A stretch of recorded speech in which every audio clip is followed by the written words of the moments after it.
Bihar Vidhan Parishad DEO की परीक्षा में पूछे गए प्रश्न पत्र के ऊपर, यानी डाटा एंट्री ऑपरेटर की परीक्षा में किस तरह के प्रश्न पूछे गए। यह परीक्षा जो है आज के डेट में यानी 10 मई 2026 को बिहार विधान परिषद की तरफ से करवाई गई है। तो चलिए देख लिया जाए कि बिहार विधान परिषद की परीक्षा में डाटा एंट्री ऑपरेटर में किस तरह के प्रश्न पूछे गए। तो पहला प्रश्न देख सकते हैं कि रीजनिंग से संबंधित है। ऊपर जो है इंग्लिश में लिखा हुआ है प्रश्न और नीचे जो है हिंदी में लिखा हुआ है। तो इंग्लिश वाले अभ्यर्थी जो है इंग्लिश के प्रश्न को देखते जाएंगे और हिंदी वाले हिंदी को देखते जाएंगे। तो हम लोग यहाँ से प्रारंभ करते हैं। पहला प्रश्न है कि निम्नलिखित में से प्रत्येक प्रश्न में से अक्षर समूह को चुने जो अन्य समूहों से भिन्न, यानी भिन्न पूछा गया है, जो अन्य समूह से जो है भिन्न है यानी ऑड है, ये आपको बताना है।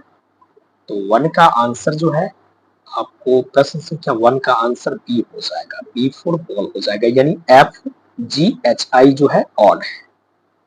सबको सॉल्व करेंगे तो आपको बी निकल के आएगा। ठीक है, अगले प्रश्न को देख लिया जाए। प्रश्न संख्या 2 है, 4 विकल्प दिया गया है, इसमें से आपको ऑड नंबर को यानी भिन्न को का चयन करना है जो सबसे अलग है। तो 2 का जो है आपको ए हो जाएगा, यानी AEIO हो जाएगा, यानी 2 का ए हो जाएगा। ये सेट नंबर जो है डी है, ध्यान रहे सेट नंबर डी को हम लोग डिस्कस कर रहे हैं। तो 2 का आंसर क्या होगा, 2 का आंसर जो है ए हो जाएगा, यानी AEIO। प्रश्न संख्या 3 को देख लेते हैं। 3 का आंसर जो है बी हो जाएगा, यानी FJQP हो जाएगा, यानी 3 का जो है बी हो जाएगा। 3 का क्या होगा, बी हो जाएगा, यानी 3 का राइट आंसर बी हो जाएगा, यानी FJQP हो जाएगा। वहीं 4 नंबर प्रश्न को देखेंगे तो 4 नंबर प्रश्न का आंसर जो है डी हो जाएगा, ना कि सी। तो 4 का डी होगा, यानी KBPG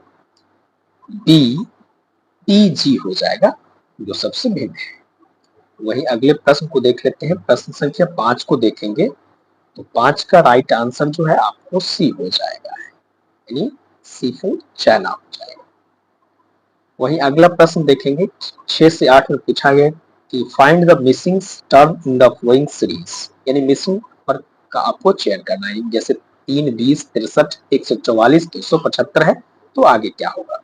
तो इस प्रश्न का राइट आंसर जो है, इसमें 193 जोड़ेंगे तो आपको सीरीज निकल के आएगा 468 हो जाएगा, यानी यहाँ प्लस 193 होगा तो 468 निकल के आएगा। सॉल्व करेंगे तो आपको आंसर जो है 468 निकल गया, यानी 6 का बी हो जाएगा, right answer B for ball हो जाएगा। चलिए अगले प्रश्न को देख लिया जाए। प्रश्न संख्या 7 कहता है कि 10, 14, 26, 42, 70 के आगे क्या होगा, वही मिसिंग नंबर वाला प्रश्न है। तो 7 का जो है टी हो जाएगा, 114 हो जाएगा, यानी 7 का राइट आंसर डी हो जाएगा। वहीं अगले प्रश्न को देख लेते हैं। प्रश्न संख्या 8 को देख लेते हैं तो 8 का राइट आंसर जो है सी हो जाएगा, सी को चाइना हो जाएगा, यानी 10202 हो जाएगा, यानी 3, 10, 101 के आगे जो है 10202 हो जाएगा।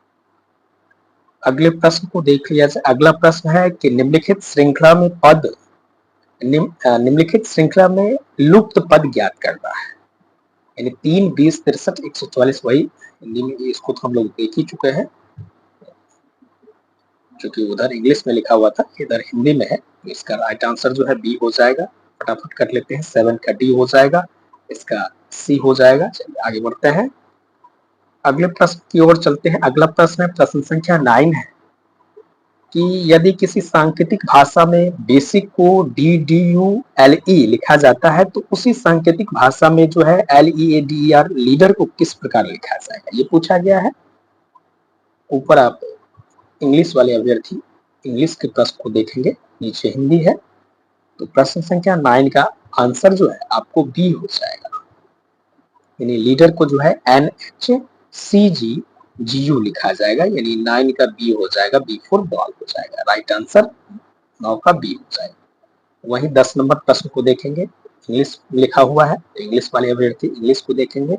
वैसे 10 का राइट आंसर जो है सी हो जाएगा, सी फॉर चाइना हो जाएगा। चलिए अगले प्रश्न पर बढ़ते हैं। अगला प्रश्न है प्रश्न संख्या, हिंदी वाले अभ्यर्थी यहाँ से हिंदी में देखेंगे।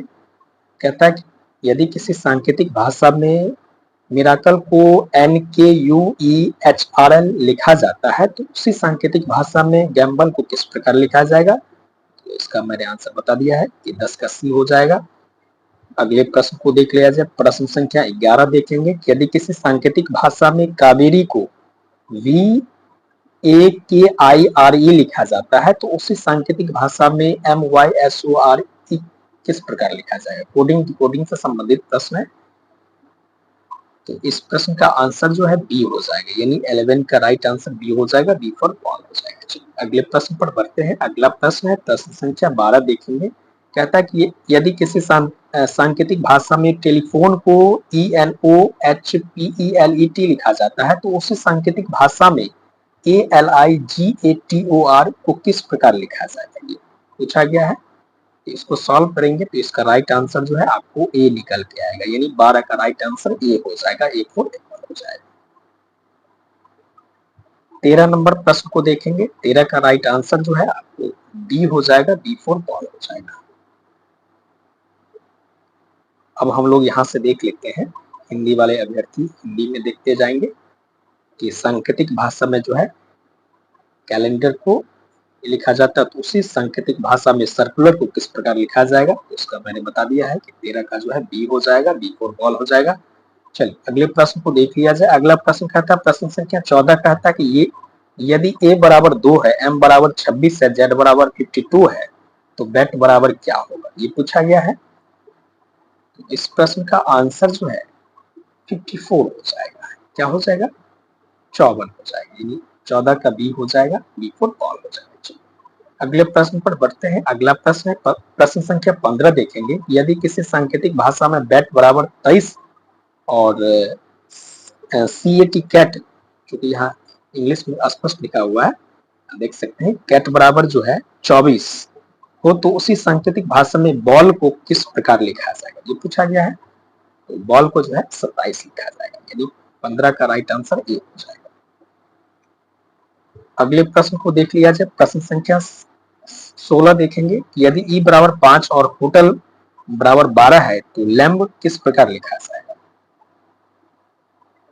तो इस प्रश्न का आंसर जो है आप सॉल्व करेंगे तो 7 निकल के आएगा, यानी 16 का ए हो जाएगा, राइट आंसर ए हो जाएगा, ए फॉर एप्पल हो जाएगा। अगले प्रश्न को देखते हैं। प्रश्न संख्या 17 देख लेते हैं। 17 नंबर प्रश्न कहता है कि यदि रीजन को 5 और ब्लिफ्ट को 7 लिखा जाता है तो गवर्नमेंट को किस प्रकार लिखा जाएगा? तो इस प्रकार इस प्रश्न का आंसर जो है 17 का सी हो जाएगा, सी फॉर चाइना हो जाएगा। अगले प्रश्न को देख लिया जाए। प्रश्न संख्या 18 है कि यदि जेबरा को 26 52 181 लिखा जाता है तो कोबरा को किस प्रकार लिखा जाएगा? तो 18 का जो है आपको बी हो जाएगा, बी फॉर बॉल हो जाएगा। अंग्रेजी वाले अभ्यर्थी यहाँ से अंग्रेजी में प्रश्न देखते जाएंगे। अब हम लोग यहाँ से हिंदी में प्रश्न को देख लेते हैं। आशा है आप लोग देख लिए होंगे अंग्रेजी वाले अभ्यर्थी। अब हम लोग यहाँ से हिंदी में डिस्कस करेंगे। प्रश्न संख्या 19 से 23 कहता है कि नीचे दिए गए निर्देश को ध्यानपूर्वक पढ़ें और दिए गए प्रश्न का उत्तर दें। 8 व्यक्ति हैं, A B C D E F G H, एक के बाद कुछ उत्पाद खरीद रहे हैं, परंतु आवश्यक नहीं है कि वे इसी क्रम में। F से पहले अधिकतम 2 व्यक्ति खरीदारी कर रहे हैं। तो वही प्रश्न पूछता है, आप लोग देख ही लिए होंगे। प्रश्न की ओर चलते हैं। तो प्रश्न कहता है कि चूंकि अन्यथा वीडियो की लेंथ लंबी हो जाएगी, इसी को ध्यान में रखते हुए हम लोग ज्यादा बातचीत और ज्यादा डिस्कस न करते हुए प्रश्न की ओर चलते हैं। तो प्रश्न कहता है कि डी के बाद कितने व्यक्ति अपने उत्पाद खरीद रहे हैं? इसको पढ़ लेंगे सावधानी पूर्वक। तो प्रश्न कहता है कि डी के बाद कितने व्यक्ति अपने उत्पाद खरीद रहे हैं? तो इस प्रश्न का आंसर 3 हो जाएगा। कितने व्यक्ति हैं? यानी 3 व्यक्ति हैं, यानी 19 का राइट आंसर जो है ए हो जाएगा, ए फॉर एप्पल हो जाएगा। चलिए अब हम लोग प्रश्न संख्या 20 को देख लेते हैं। प्रश्न संख्या 20 कहता है कि निम्नलिखित में से कौन व्यक्ति जी के ठीक बाद खरीद रहा है? तो सी हो जाएगा, यानी 20 का राइट आंसर जो है डी हो जाएगा, डी होगा। जी के बाद ठीक खरीदारी कर रहा है सी। ठीक है,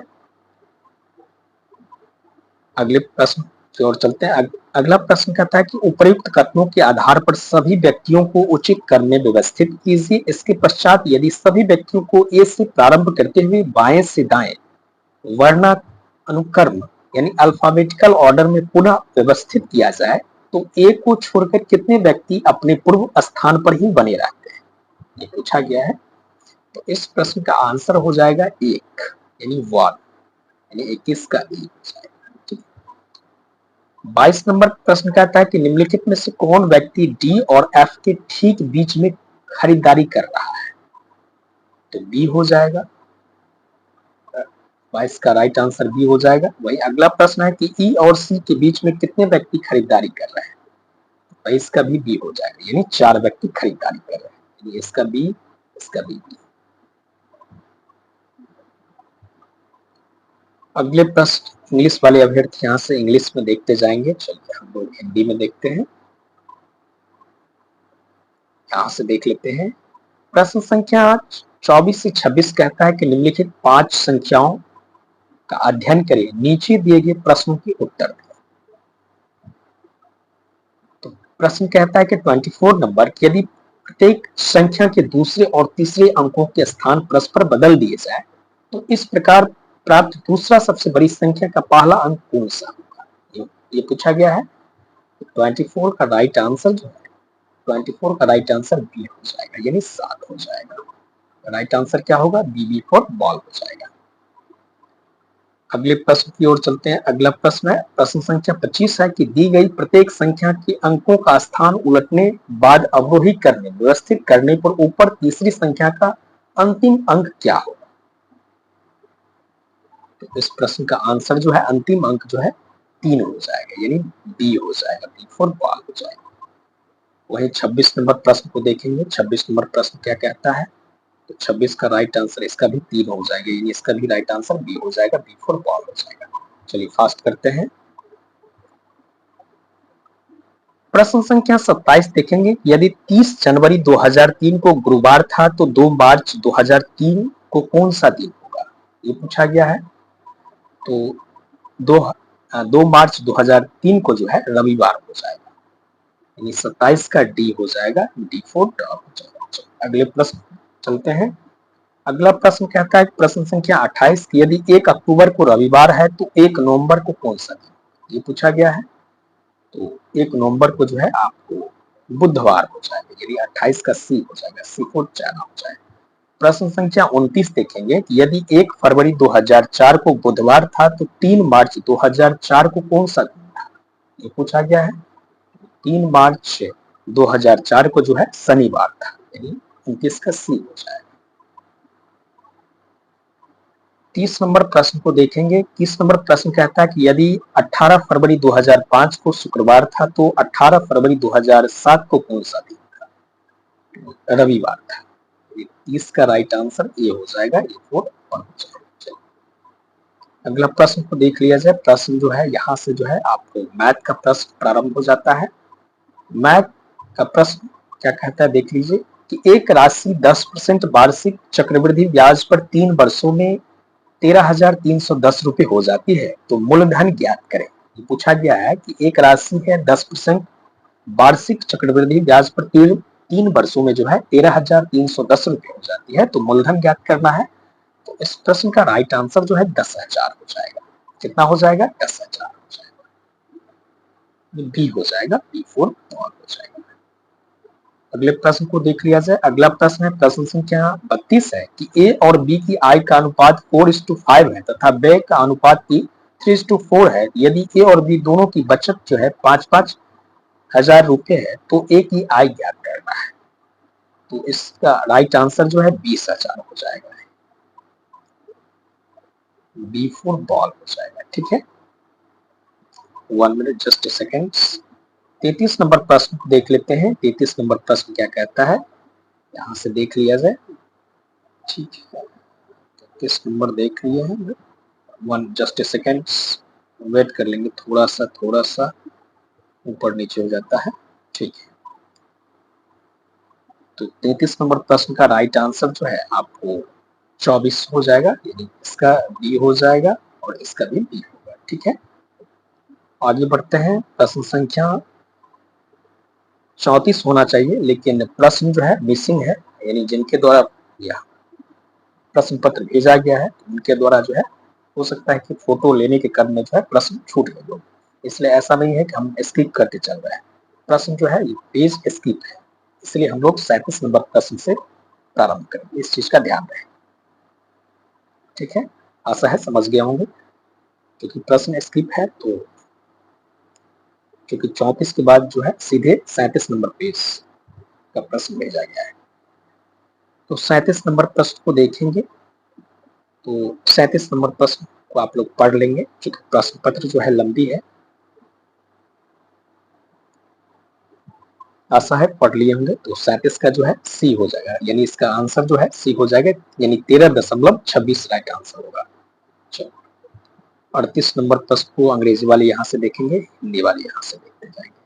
कहता है कि एक व्यापारी कुछ वस्तुएं 20 रुपए की प्रति वस्तु की लागत पर खरीदता है, उनमें एन वस्तुएं इस प्रकार बेचता है, बेची गई एन वस्तुओं का औसत विक्रय मूल्य रुपया n+1 प्रति वस्तु है, जहां एन बेची गई वस्तुओं की संख्या है, तो कुल खरीदी गई वस्तुओं के कुल लागत मूल्य पर कम से कम 40% का कुल लाभ प्राप्त करने के लिए एन का न्यूनतम मान क्या होगा, ये पूछा गया है।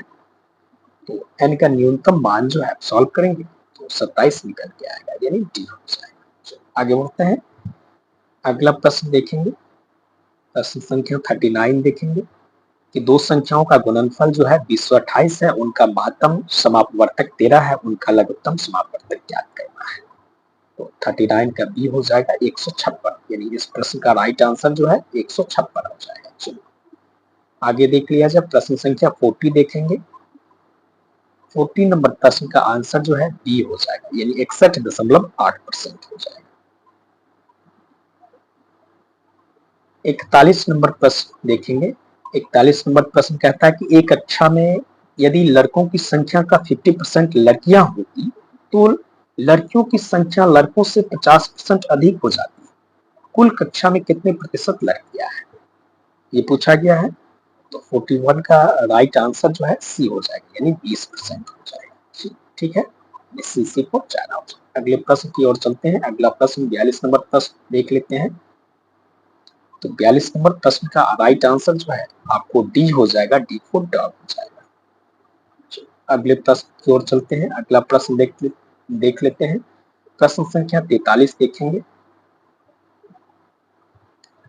43 नंबर प्रश्न कहता है कि ए बी से 25% अधिक कमाता है, सी ए से 25% अधिक कमाता है, ए डी से 20% अधिक कमाता है तथा ई ए से 20% अधिक कमाता है। ए बी सी डी और ई सभी की आय 100 रुपया से कम दशमलव रहित है, तो पांचों की कुल आय कितनी है, ये पूछा गया है। तो इस प्रश्न का आंसर जो है राइट आंसर ये हो जाएगा 305 रुपये। पांचों की कुल आय कितनी है, 305 रुपये है। आगे बढ़ते हैं, अगला प्रश्न देख लेते हैं। 44 नंबर देखेंगे। 44 नंबर का राइट आंसर जो है सी हो जाएगा, 15 हो जाएगा, यानी सी हो जाएगा, सी को जाना हो जाएगा। अगले प्रश्न की ओर चलते हैं। अगला प्रश्न है प्रश्न संख्या 45 है। तो 45 का राइट आंसर जो है बी हो जाएगा, बी फॉर बॉल हो जाएगा। चलो अगले प्रश्न को देख लेते हैं। अगला प्रश्न देख लिया जाए। अगला है प्रश्न संख्या 46 है कि जब प्रकाश की किरण वायु से कांच में जाती है, यहाँ से जो है जीएस का प्रश्न प्रारंभ हो जाता है। साइंस का प्रश्न है कि जब प्रकाश की किरण वायु से कांच में जाती है तो निम्न में से कौन सी राशि अपरिवर्तित रहती है, ये पूछा गया है कि जब प्रकाश की किरण वायु से कांच में जाती है तो निम्न में से कौन सी राशि अपरिवर्तित रहती है। आवृत्ति फ्रीक्वेंसी जो है अपरिवर्तित रहती है। 46 का राइट आंसर सी हो जाएगा, सी को जाना हो जाएगा, यानी फ्रीक्वेंसी हो जाएगा।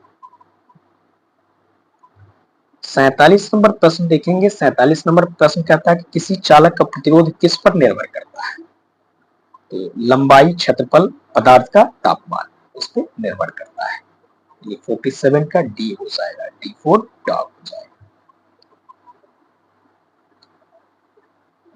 अगले प्रश्न को देख लिया जाए। अगला प्रश्न है कि 220 वोल्ट और 100 वाट के बल्ब के फिलामेंट का प्रतिरोध लगभग होगा, कितना होगा ये पूछा गया है।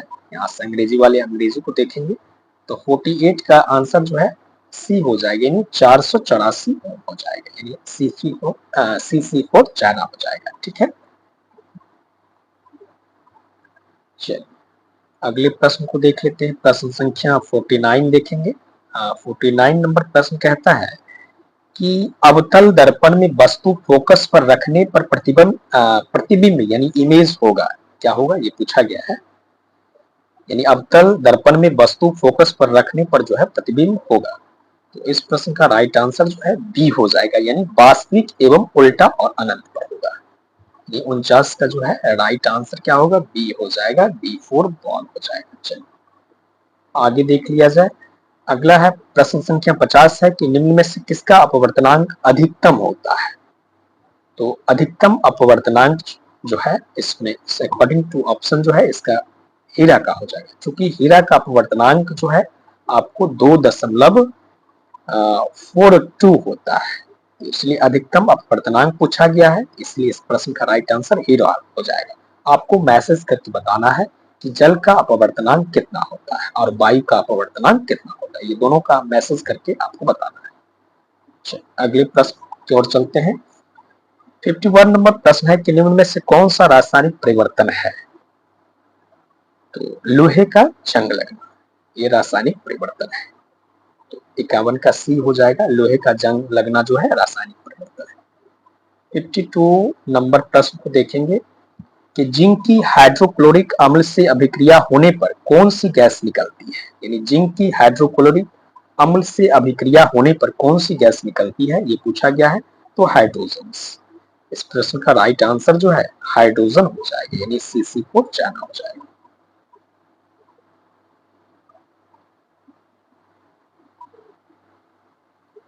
ठीक है, चलिए आगे बढ़ते हैं। अगला प्रश्न हो जाएगा, कितना नंबर देख चुके हम लोग, 52 देख लिए हैं, 53 देखेंगे। ठीक है, कहता है कि निम्न में से कौन सा प्रबल अम्ल है। प्रबल अम्ल पूछा गया है, तो हाइड्रोक्लोरिक अम्ल हो जाएगा, यानी इस प्रश्न का राइट आंसर जो है 53 का सी हो जाएगा, यानी प्रबल अम्ल पूछा गया है तो हाइड्रोक्लोरिक अम्ल हो जाएगा। इंग्लिश वाले यहां से देख लेंगे, स्ट्रॉन्ग एसिड पूछा गया है तो हाइड्रोक्लोरिक एसिड हो जाएगा, यानी सी हो जाएगा।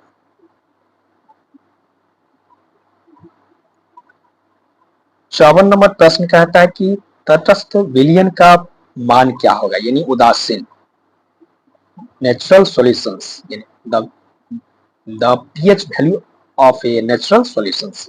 तो इसका मान जो है 7 हो जाएगा, क्योंकि 7 से कम जो है एसिड हो जाता है और 7 से अधिक जो है बेस हो जाता है, तो इसलिए इस प्रश्न का आंसर जो है बी हो जाएगा। चलो 55 नंबर प्रश्न कहता है कि निम्न में से किस धातु को विद्युत अपघटन द्वारा प्राप्त किया जाता है। तो 55 का राइट आंसर जो है एल्युमिनियम हो जाएगा, एल्यूमिनियम हो जाएगा, सी हो जाएगा, सी को चाइना हो जाएगा। चलिए अगले प्रश्न पर चलते हैं। प्रश्न संख्या 56 देख लेते हैं। 56 नंबर प्रश्न है कि मानव मस्तिष्क का कौन सा भाग संतुलन नियंत्रित करता है। तो सेरेबेलम हो जाएगा। इस प्रश्न का आंसर जो है क्या हो जाएगा, सेरेबेलम हो जाएगा, ना कि सेरेब्रम होगा। अनुमस्तिष्क हो जाएगा, अगर हिंदी में बात करें तो अनुमस्तिष्क कहा जाता है, और ऐसे अंग्रेजी में जो है सेरेबेलम कहा जाता है। तो 56 का बी हो जाएगा। कौन सा हार्मोन रक्त शर्करा को नियंत्रित करता है। तो इस प्रश्न का आंसर जो है इंसुलिन हो जाएगा। चलिए आगे बढ़ते हैं। पौधों द्वारा अतिरिक्त जल त्यागने की प्रक्रिया कहलाती है वाष्पोत्सर्जन। पत्तियों के रंध्र के माध्यम से जो है वाष्पोत्सर्जन करती है, यानी 58 का बी हो जाएगा, बी फॉर बॉल हो जाएगा। अंग्रेजी वाले यहां से देख सकते हैं, ट्रांसपीरेशन हो जाएगा, अंग्रेजी में ट्रांसपीरेशन कहा जाता है, और ठीक है। अगला प्रश्न है कि कोशिका का ऊर्जा गृह किस कोशिकांग को कहा जाता है, यानी powerhouse of the cell जो है माइटोकॉन्ड्रिया को कहा जाता है। किसको कहा जाता है? माइटोकॉन्ड्रिया को कहा जाता है। 59 का सी हो जाएगा। चलो आगे बढ़ते हैं। 60 नंबर प्रश्न कहता है कि कौन सा रक्त समूह सार्वभौमिक दाता कहलाता है, यानी यूनिवर्सल डोनर कौन सा ब्लड ग्रुप है, ये पूछा गया है। तो इस प्रश्न का आंसर जो है वो निगेटिव हो जाएगा, यानी 60 का डी हो जाएगा। चलो, प्राचीन भारत की राजस्व व्यवस्था में हिरण्य शब्द अर्थ है। तो आपको इस प्रश्न का आंसर जो है, मेरे अकॉर्डिंग इस प्रश्न का आंसर नगद कर होना चाहिए। हालांकि चूंकि अनाज के लिए प्राचीन भारत में जो है नए टैक्स लिया जाता था, वही हिरण्य टैक्स जो है नगद, सोना और मुद्रा के रूप में लिया जाने वाला टैक्स है। तो हम नगद के साथ जाएंगे, इसको एक बार आप लोग रीचेक कर लेंगे।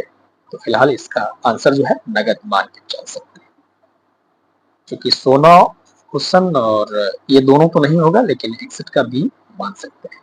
ए और बी में से कोई एक होगा, लेकिन मुझे जहां तक लगता है कि बी होना चाहिए। एक बार आप लोग रीचेक कर लेंगे। वही अगला है कि कौन सा महाजनपद गणतांत्रिक था, तो बज्जी हो जाएगा, बज्जी वैशाली। तो 62 का जो है सी हो जाएगा, C4 चाइना हो जाएगा। आगे बढ़ते हैं। अगला प्रश्न पूछा गया था कि नीति सार के लेखक कौन है, तो नीति सार के लेखक जो है आपको कामंडक है, यानी बी हो जाएगा। अगले प्रश्न पर चलते हैं। अगला प्रश्न है कि मोपला विद्रोह हुआ था, तो मोपला विद्रोह जो है आपको मालाबार तट पर हुआ था। मालाबार जो है केरल में है। 70 का आंसर बी हो जाएगा।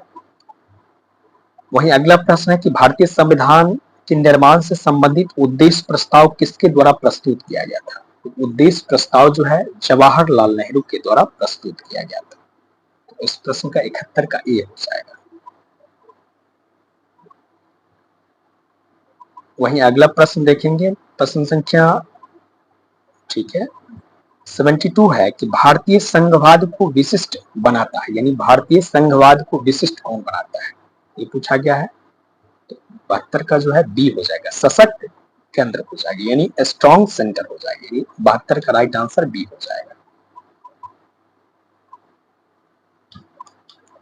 73 नंबर प्रश्न कहता है कि राष्ट्रपति की अध्यादेश शक्ति निहित है, यानी किस अनुच्छेद में जो है राष्ट्रपति की अध्यादेश शक्ति निहित है, यानी अध्यादेश शक्ति जो है राष्ट्रपति जारी करता है, किस अनुच्छेद के अंतर्गत, तो 123 हो जाएगा। इसका राइट आंसर अनुच्छेद 123 हो जाएगा। अगले प्रश्न की ओर चलते हैं। अगला प्रश्न है प्रश्न संख्या 72 है, विधि द्वारा, यहाँ से अंग्रेजी वाले लोग अंग्रेजी को देखते जाएंगे, कि विधि द्वारा स्थापित प्रक्रिया की अवधारणा किस देश के संविधान से ली गई है। तो विधि द्वारा स्थापित प्रक्रिया की बात की जा रही है, किस देश से लिया गया है, तो इस प्रश्न का राइट आंसर जो है जापान होगा। कुछ लोगों को कंफ्यूजन हो सकता है, तो हम क्लियर कर देते हैं। इस प्रश्न का राइट आंसर जापान होगा।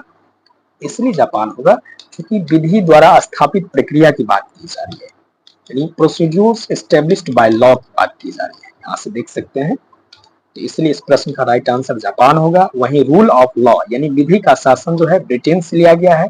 वहीं कानून की उचित प्रक्रिया यानी ड्यू प्रोसेस ऑफ लॉ जो है वो अमेरिका से लिया गया है। तो इसलिए पूछा गया है कि विधि द्वारा स्थापित प्रक्रिया की अवधारणा जो है, इसलिए इस प्रश्न का राइट आंसर जापान होगा। आशा है समझ गए होंगे। अगले प्रश्न पर चलते हैं। भारतीय संविधान की किस अनुसूची में नगर पालिका की कार्य एवं शक्तियां सूचीबद्ध है, तो 12वीं और 74वां संविधान संशोधन है 1992। तो 12वीं हो जाएगा, 75 का डी हो जाएगा। आगे बढ़ते हैं। अगला प्रश्न है कि लोकसभा में पहला अविश्वास प्रस्ताव कब लाया गया था, तो जीवी कृपलानी के द्वारा जो है 1963 में लाया गया था, यानी 76 का बी हो जाएगा, बी फुटबॉल हो जाएगा। चलिए अगले प्रश्न पर चलते हैं। प्रश्न संख्या 77 देख लेते हैं। प्रश्न संख्या 77 पूछा गया है कि आरबीआई का राष्ट्रीयकरण कब हुआ। आरबीआई की स्थापना जो है 1935 में हुआ था, लेकिन राष्ट्रीयकरण पूछा गया है तो 1949 में जो है आरबीआई का राष्ट्रीयकरण हुआ। ये सी हो जाएगा। आरबीआई का राष्ट्रीयकरण कब हुआ? 1949। वहीं अगला प्रश्न इकोनॉमिक्स से संबंधित है कि स्टैगफ्लेशन का अर्थ क्या होता है? तो स्टैगफ्लेशन का अर्थ जो है आपको मुद्रास्फीति प्लस मंदी होता है। यानी इस प्रश्न का 78 का बी हो जाएगा। पूछा गया है स्टैगफ्लेशन का क्या अर्थ होता है? तो मुद्रास्फीति प्लस मंदी। चलो अगला प्रश्न है 79 नंबर की फसल गहनता का अर्थ क्या होता है? तो फसल गहनता का अर्थ है कि एकाधिकार बार बार बोया क्षेत्र, यानी बी हो जाएगा। बी फॉर बॉल हो जाएगा। चलिए 80 नंबर प्रश्न को देख लेते हैं कि कौन सी नदी डेल्टा नहीं बनाती है? तो डेल्टा जो है आपको नर्मदा नहीं बनाती है। सी हो जाएगा। हिंदू कुश पर्वत स्थित है, ये पूछा गया है। हाँ सी कर लिए है। हिंदू कुश पर्वत कहाँ स्थित है? ये पूछा गया है। तो हिंदू कुश पर्वत जो है पाकिस्तान अफगानिस्तान में स्थित है। ये हो जाएगा। वही अगला प्रश्न है कि ईस्ट इंडिया कंपनी के द्वारा सुगौली की संधि किसके साथ की गई थी?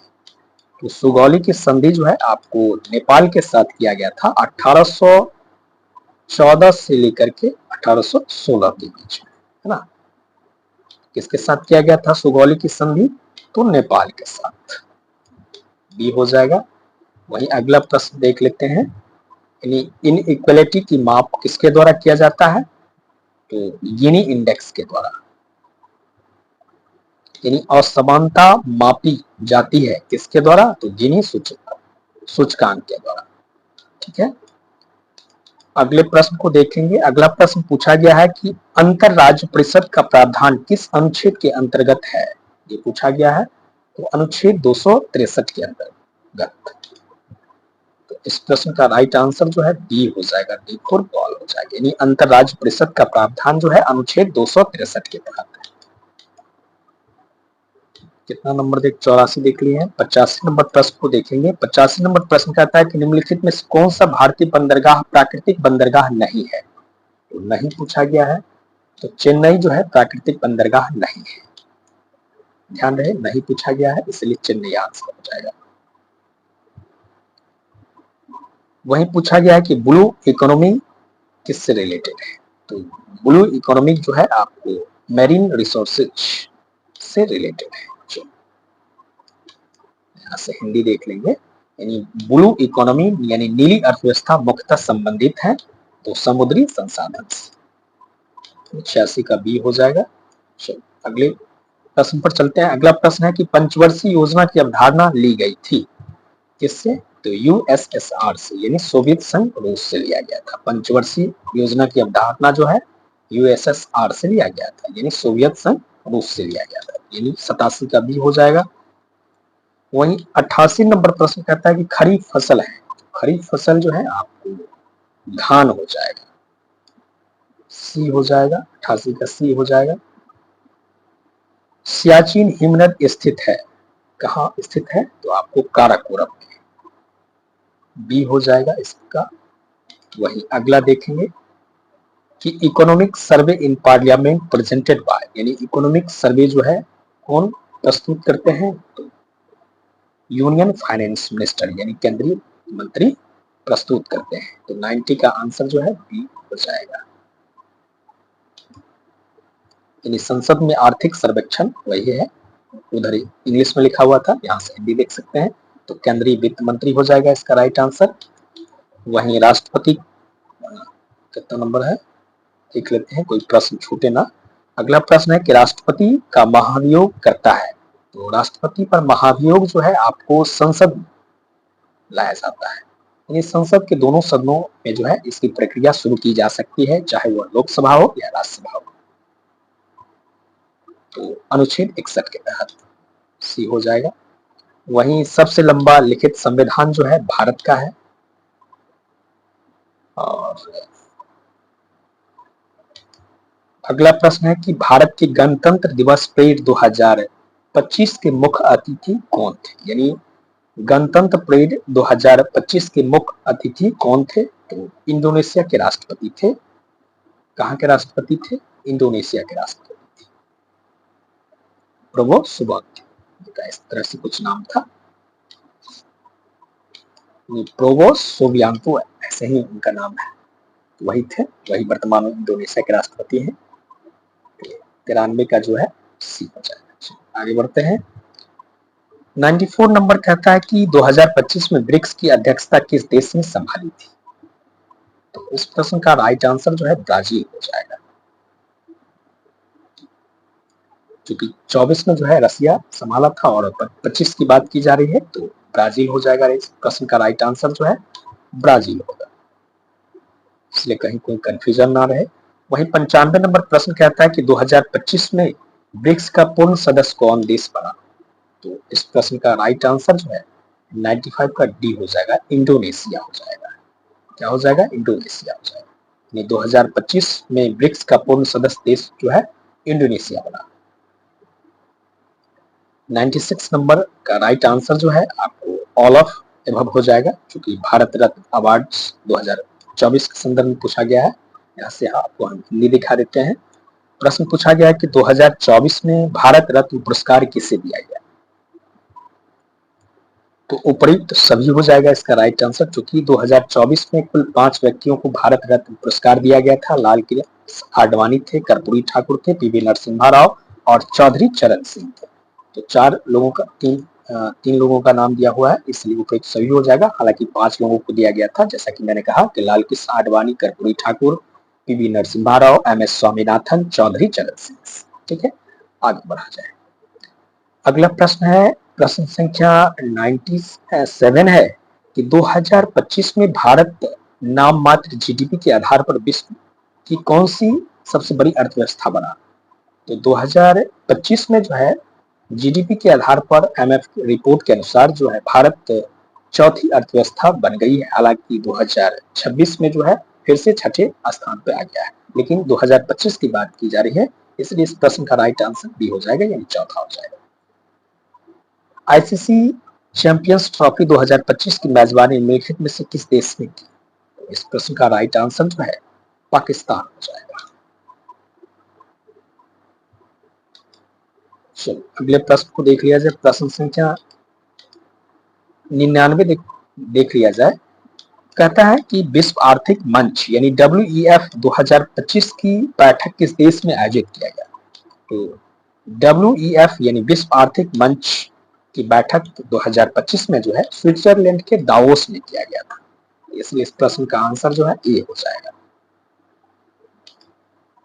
और ये आखिरी प्रश्न है, प्रश्न संख्या 100 है कि 2025 में घोषित अर्थशास्त्र का नोबेल पुरस्कार किसको मिला? तो उपयुक्त सभी हो जाएगा, क्योंकि संयुक्त रूप से जो है सभी लोगों को दिया गया था। तो 100 का राइट आंसर जो है डी हो जाएगा। जोएल मोकिर को भी मिला था, फिलिप अध्ययन को भी मिला था और पीटर हॉबिट को मिला था, इसलिए इस प्रश्न का राइट आंसर जो है उपयुक्त